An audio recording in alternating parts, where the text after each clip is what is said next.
Сахабалардың ішінде пайғамбар алейхиссаламға еліктеу жағынан Абдулла ибн Омар озат сахабалардың бірі болған. Расул алейхиссалам көшеде жүрген кезде Абдулла ибн Омар жаттайды екен.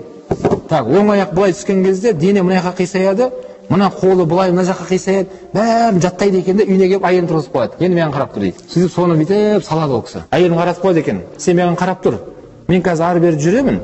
Пайғамбарға ұқсаймын ба, ұқсамаймын ба? Расул алейхиссалам денесі мына түйеден құлап бара жатқан секілді қисаятын алға қарай қайтадан көтерілетін еді. Осылай жүретін пайғамбар. Біз былай жүреміз ғой, иә? Пайғамбар былай жүретін еді алға қарап. Салмақтылықпен. Бұл да момын адамның сипаты. Бұл Расул алейхиссаламның бойындағы сипат еді. Әйелі жоқ ұқсамай жатсың десе, соны қайталай береді екен тренировкасын. Әйелі сәл ұқсадың дегенге дейін күніге о да тренировка еді. Тренировкасы қалай болып жатыр? Пайғамбарға ұқсағысы келеді жүргенде. Абдулла ибн Омар. Өте пайғамбарға деген еліктеу ол кісі өте жоғары деңгейде болған.